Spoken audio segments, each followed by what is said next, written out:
Key number 1, Mystery of the Biblical Calendar Revealed.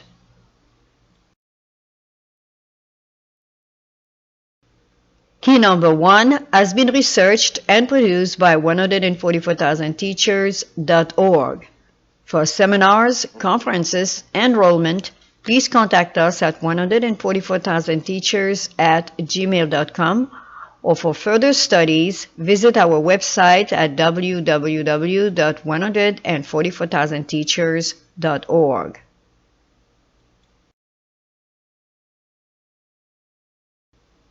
The sanctuary is the key that opens the mystery of the biblical calendar.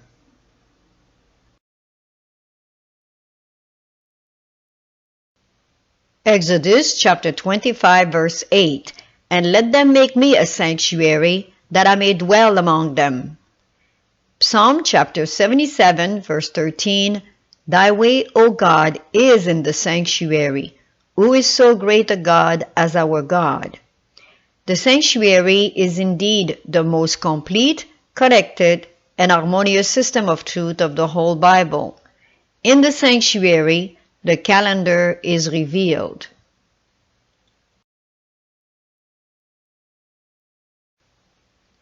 The sanctuary calendar and its luni-solar reckoning. The sanctuary calendar was based on the lunar cycle of the moon of 354 days, the solar cycle of the sun of 365 days, and the barley harvest season.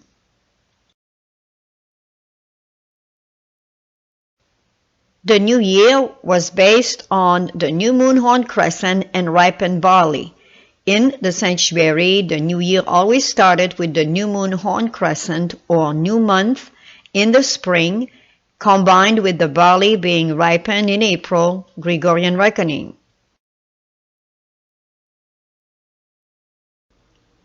Scaliger, a well-known chronologist of the 16th century, declared the method of Hebrew reckoning as the most ingenious and most elegant of all systems of chronology. Taken from the Grace Amadon collection, Crucifixion Date, Part 5, page 6. The first month of the Hebrew year, Abib, meaning barley is ripe, pointed to the season of barley. In Exodus chapter 9 verses 31 and 32, Moses gives a very important detail under the seventh plague. "And the flax and the barley were smitten, for the barley was in the year, and the flax was bold," which occur at the beginning of April, Gregorian Reckoning, for a common year. "But the wheat and the rye were not smitten, for they were not grown up until June," Gregorian Reckoning. All scriptures are taken from the King James Version.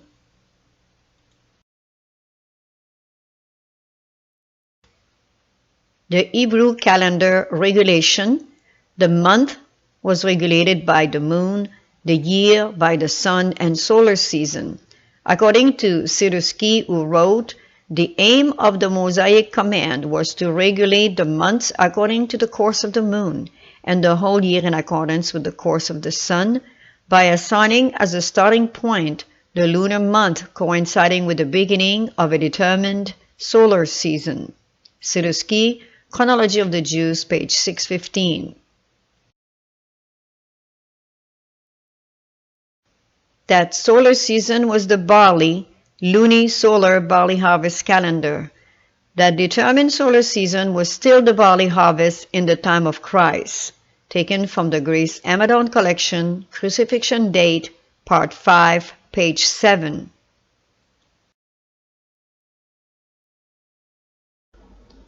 The Passover Festival, the ceremony of the barley.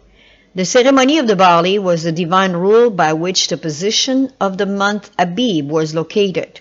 If by the 1st of Abib the barley was not sufficiently advanced for the Passover festival, then a leap month was added, and the feast period of the year was delayed until the following month, which is called intercalation or embollismic year.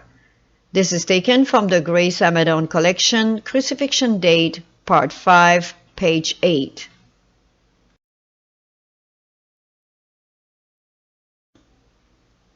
The first fruits festival was based on the barley. Moses commanded that they should not even reap their barley until the first fruit of it had been offered to the Lord at the time of the Passover. According to Leviticus chapter 23 verse 11, the waved barley sheaf at first fruit was on the 16th of the first month. This is taken from the Grace Amadon Collection, Crucifixion Date, Part 5, page 7.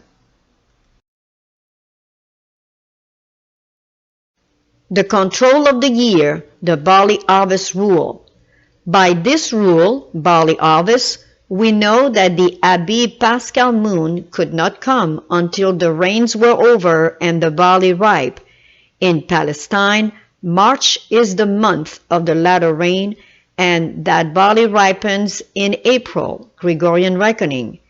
Scaliger says that in the time of Christ, the Paschal moon limits were April 8 and May 6, Gregorian Reckoning. This was taken from the Grace Amadon Collection, Crucifixion Date, Part 5, pages 8 and 9.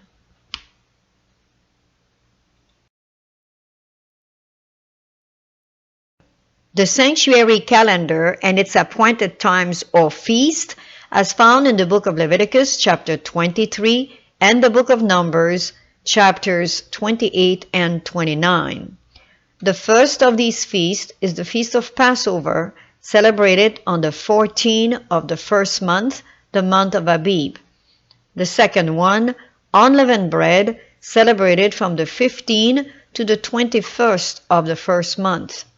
The third one, the Feast of First Fruits, celebrated on the 16th of the first month, followed with the fourth one, Pentecost, celebrated on the 9th of the third month.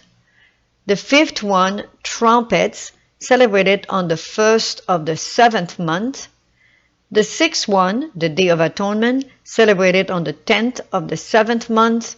And the seventh one, the Feast of Tabernacles, celebrated from the 15th to the 22nd of the seventh month.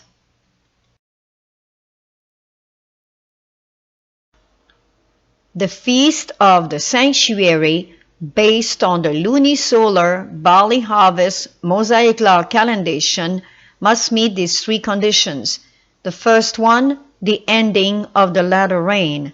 The second one, the regular period of the ripened barley. And the third one, the fulling of the one moon possible in that limited time after the first week in April Gregorian Reckoning, which exactly determined the Paschal feast and all the other festivals of the Hebrew year.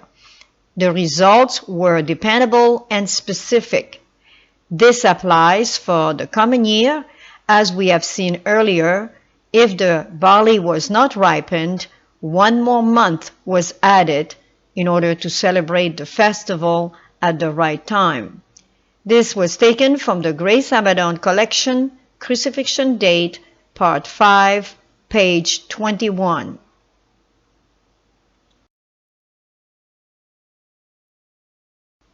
The change of the Hebrew calendaration came after the destruction of Jerusalem. After the dispersion of the Jews, the Sanhedrin did not content itself to observe the maturity of the barley, but added to it the observation and calculation of the equinox. This was taken from the Grace Amadon Collection, Crucifixion Date, Part 5, pages 7 and 8.